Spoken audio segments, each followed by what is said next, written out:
Baby, why are we sitting? Why are we sitting on the side of the video?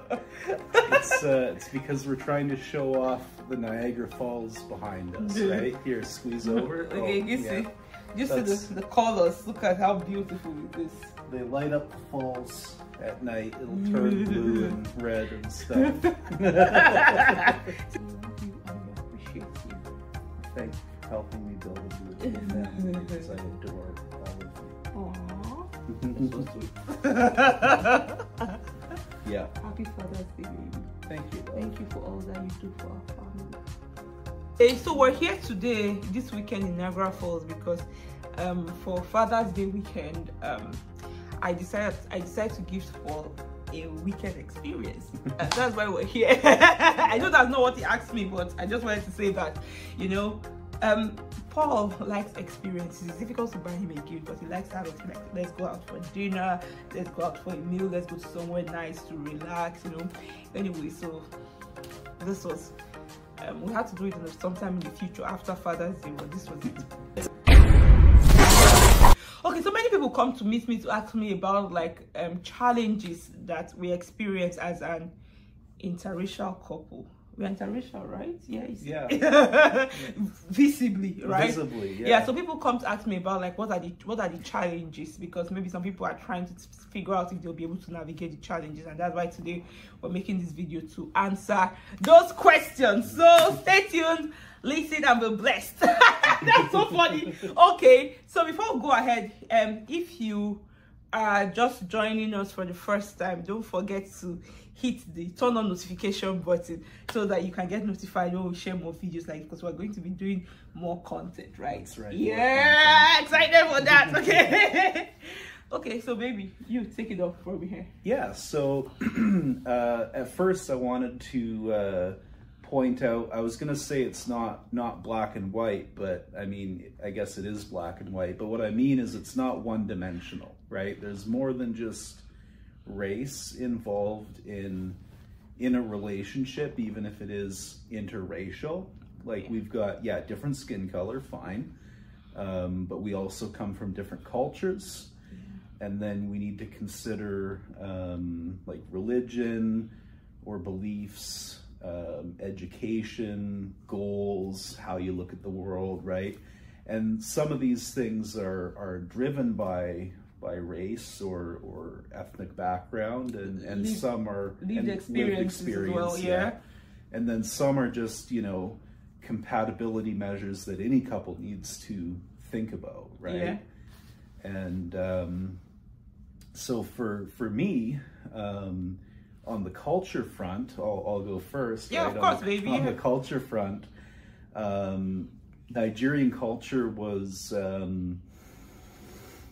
not as different from what I'm used to as I might have expected, just because like my family, my dad's family, which is the one I know best, is Italian. And Italians are, you know, big on family, big on getting together and having meals and good times, and big on, you know, the cooking is even similar in the sense that, you know... very tomato-y. Yeah, tomato-y, exactly, yeah. But we have more pasta and less rice, I think. Yeah, right? That's right, yeah. But yeah, on the whole, I mean, certainly there are some cultural differences. Like, for example, I'm a bit of a blabbermouth, and I've learned to tone that down a bit, right? Yeah. Because Zeno has told me here and there, like, you don't need to, you know. You don't say everything. Yeah. Yeah, there's some things are meant for us. You don't need to say everything, you know? Yeah. Yeah. And I mean, that's my basic take on culture. What about you, baby? Yeah, I think in terms of culture, Italian culture is really kind of similar to Nigerian culture. So in terms of like the culture, we've really not had like any huge differences there.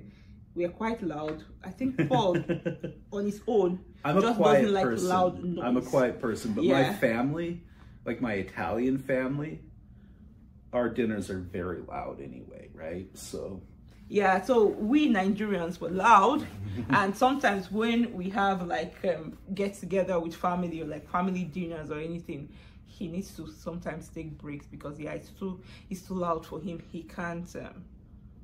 I just need a break. Yeah. Yeah. Well, you have a cousin who's the same way, right? Yeah. And you know, another thing is that like I was going to say African families, but I don't want to speak for the whole of Africa because I don't know some African cultures like that. So I would say like in Nigerian families, as an example, you know, we live more like a communal life where your brother comes to your house to visit and stays, you know, your sister comes and stays with your family.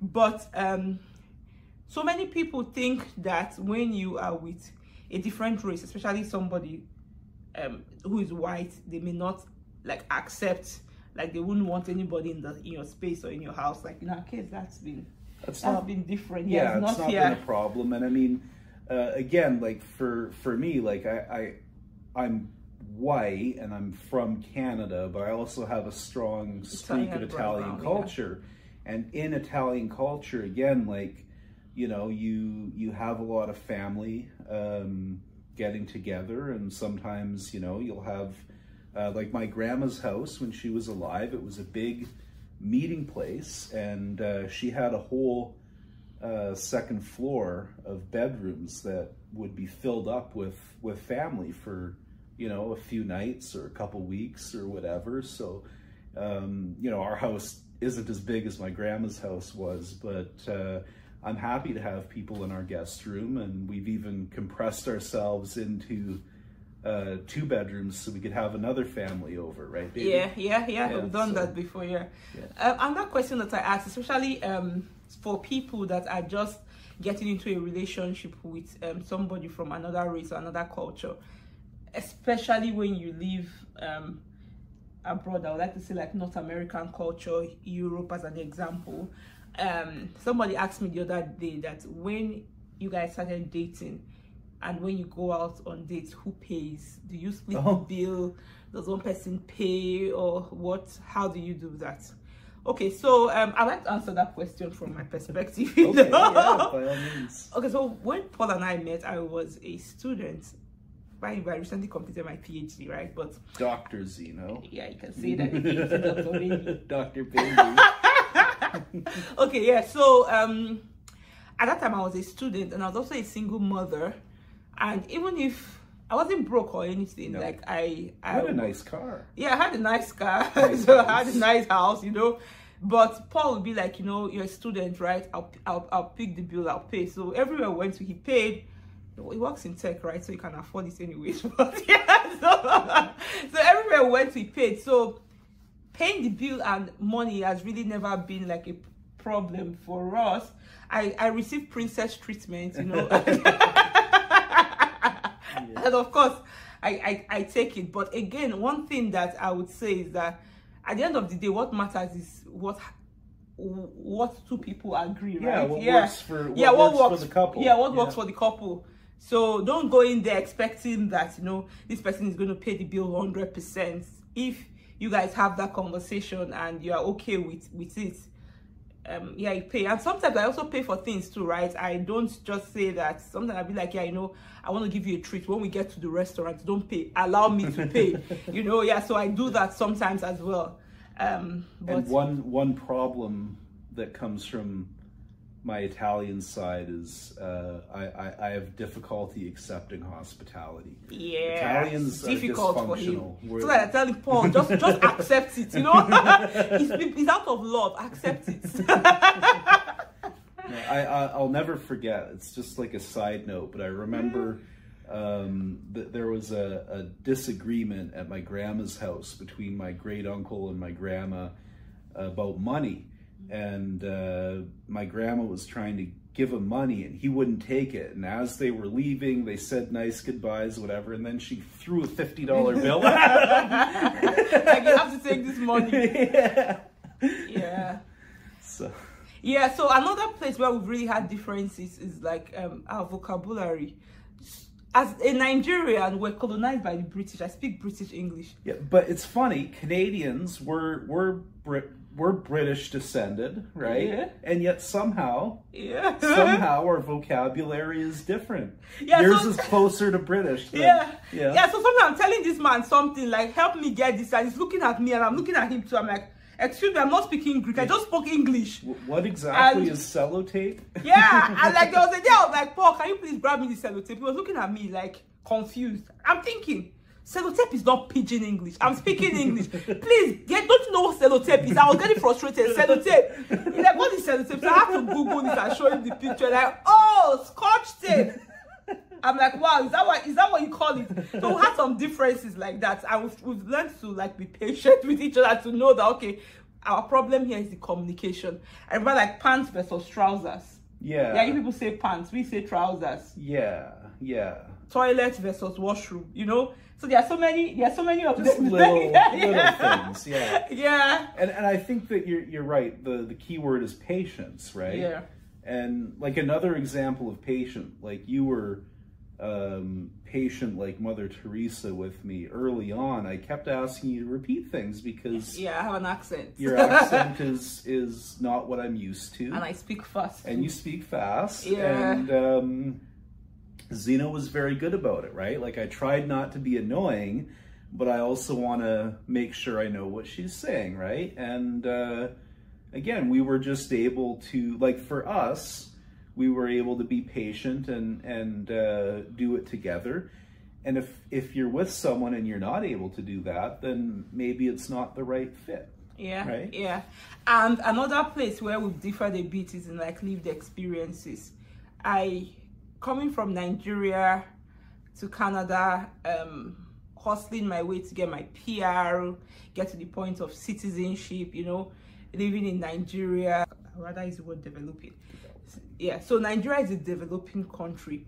So, and Canada is a developed country. He grew up in Canada, you know, everything works here. Growing up in Nigeria where things don't work, and even for the littlest of things, sometimes you have to hustle. Like everything is a big deal. You know, things that you should get because you have a working government. Some of those things we didn't have access to in Nigeria. So I have this kind of like hustling spirit, and also sometimes some things that may seem to me as a little task to do, it may be something like big for him. And some things that I may see as very important, don't take lightly, he may sometimes take lightly.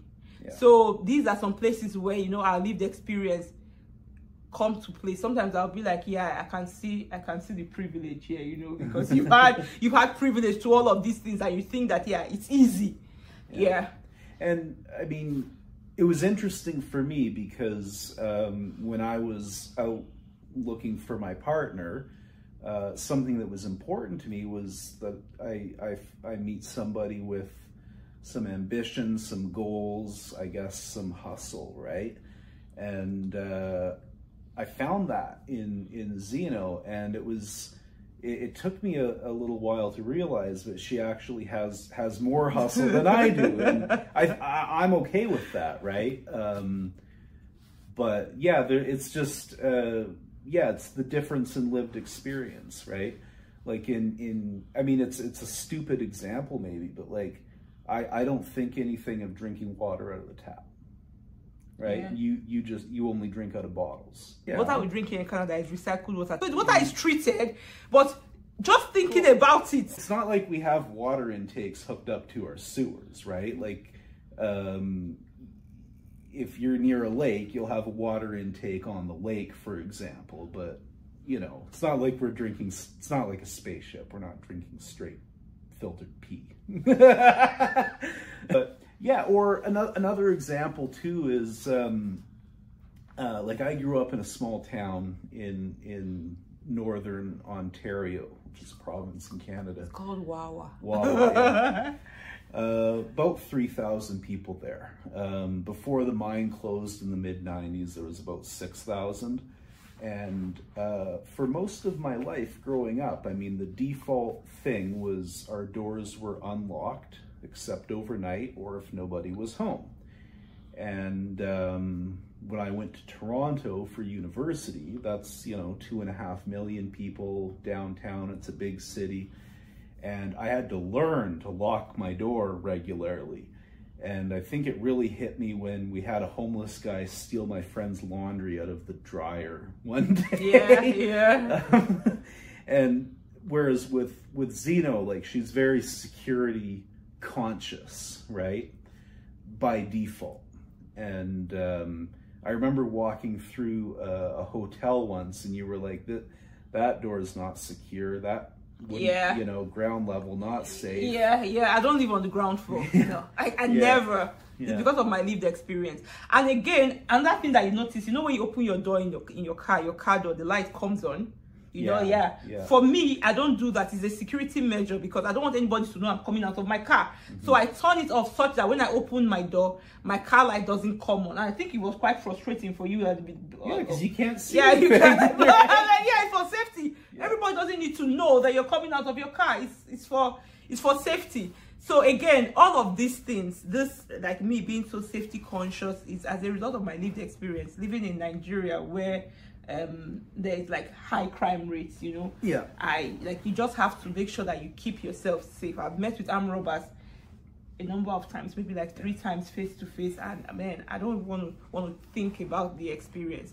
So it has made me like very, very like safety conscious. Yeah. And I mean, as a counter example or whatever, I have one recollection of like something that could even come close to this armed robbery business. It was in Hamilton. It was my aunt. She was at a stoplight, and somebody opened her car door, yanked her out, and hopped in to steal the car.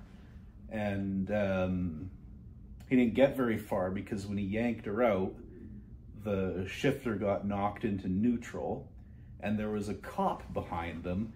So he was sitting there revving the engine, wondering why the car wasn't going, and the cop just walks up and arrests him.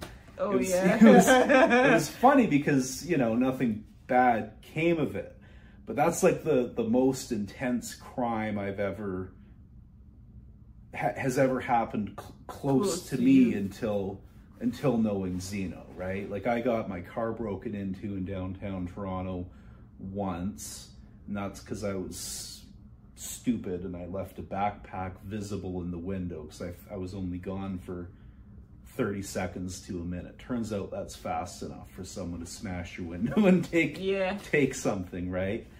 But with this, you know, difference in security consciousness, like, personally, I think that Zeno is a bit overboard in the context of Canada.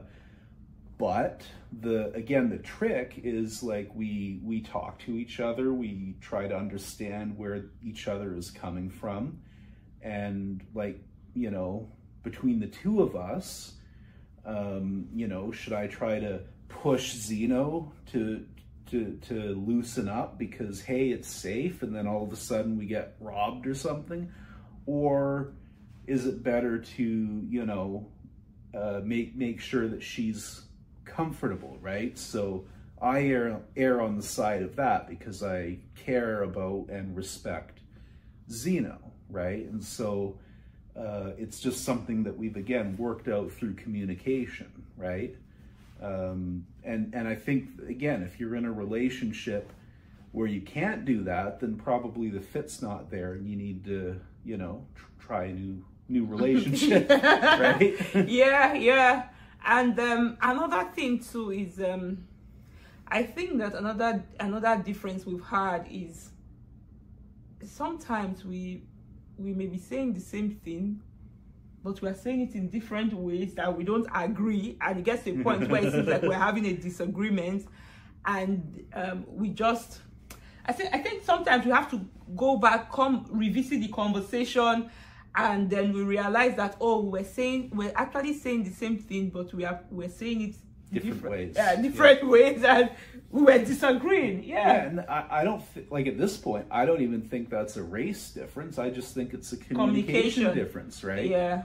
But to the differences in race, culture, etc., one of the big, I guess, new experiences for me was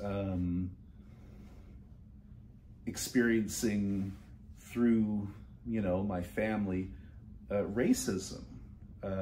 I've never actually experienced it firsthand before being in this family. And like, for one thing, that taught me that even though people talk about Canada being like a nation of immigrants and, you know, multicultural, diverse, etc., Canada's not perfect. And I think that I expected it to be more perfect than it was, or more perfect than it is. Would that, if I could go back and do things over again, would that change the decisions that I've made? No, right?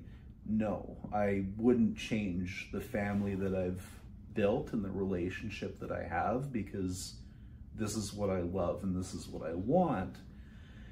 But it was something new that I had to learn about, right? And like, we've had to stand up and make sure that our boy has been treated fairly in school. Yeah. Right? And then there was that recent instance that you experienced that we're still trying to process and figure out. But yeah, that was a challenge for me to imagine a white man fighting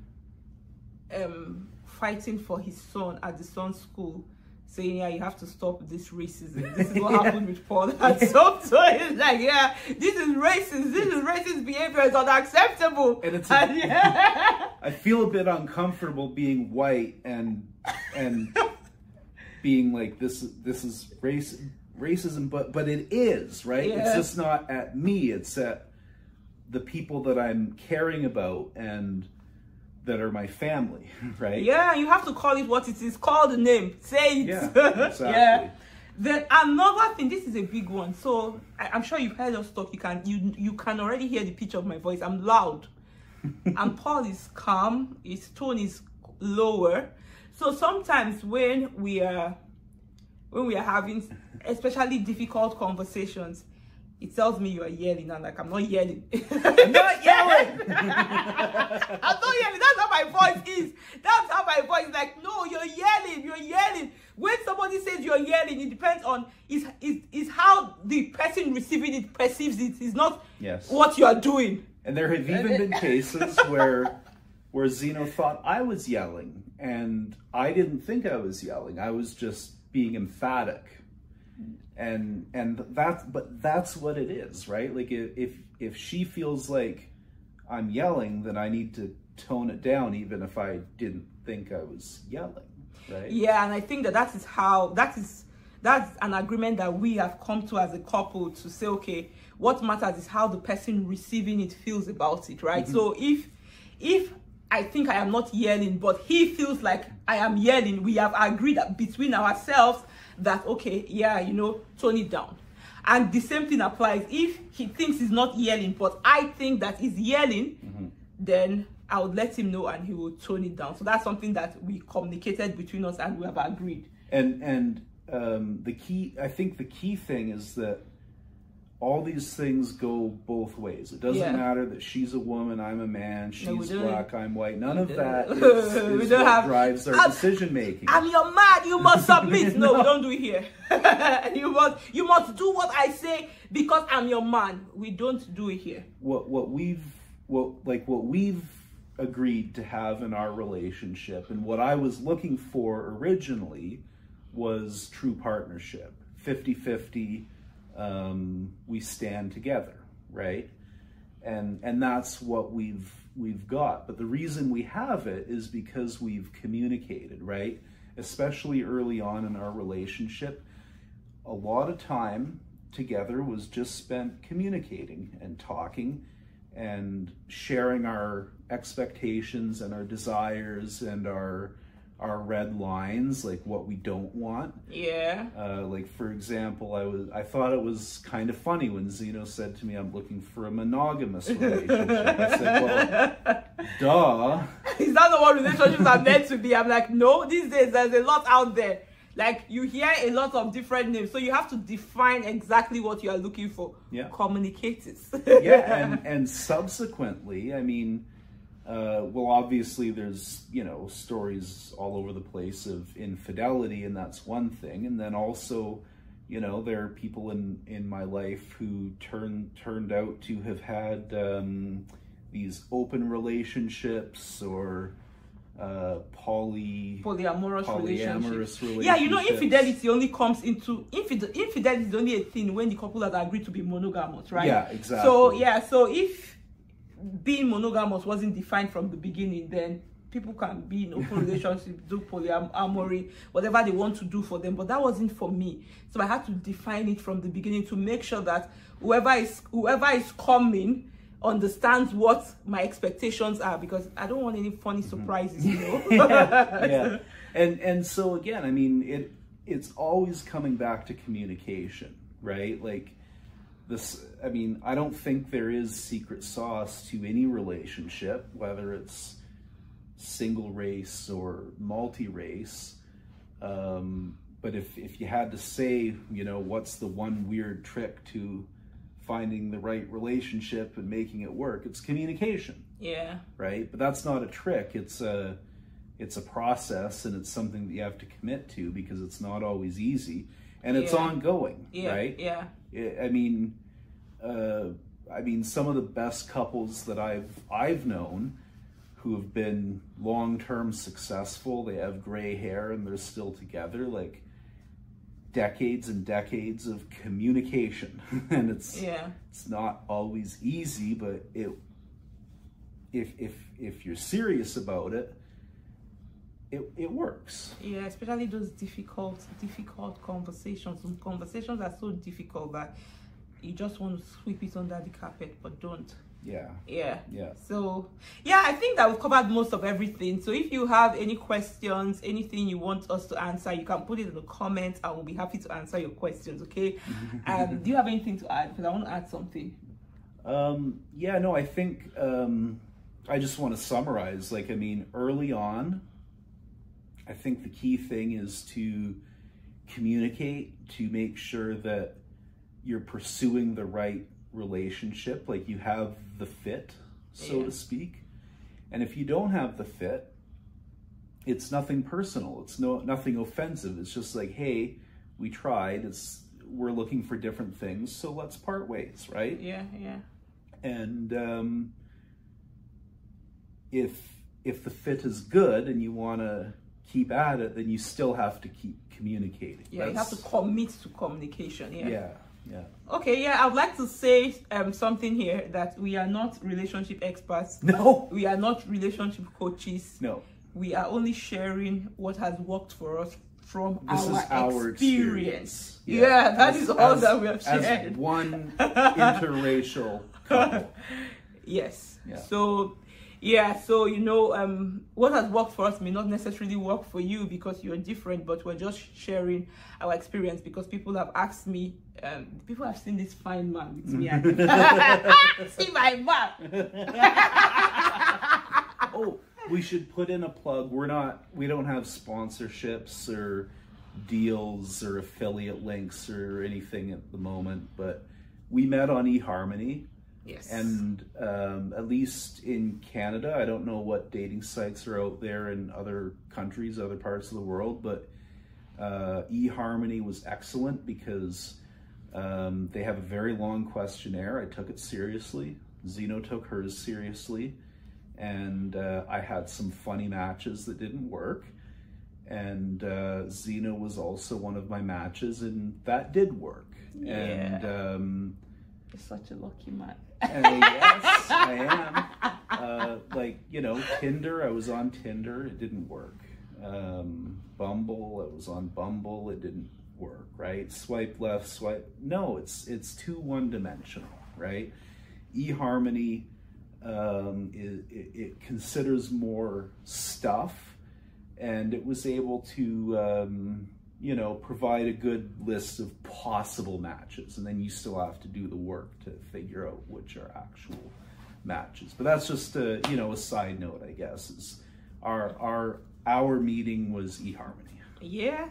We this is not EHarmony didn't sponsor this video, but we're just sharing for anybody that it may be helpful to. Thank you so much for watching this video. I hope you enjoyed it. Share it with anyone who you think would benefit from it, and don't forget to hit the subscribe button and the like button as well, so more people can see it. And yeah, we're gonna see you during our next video. Okay, that's right.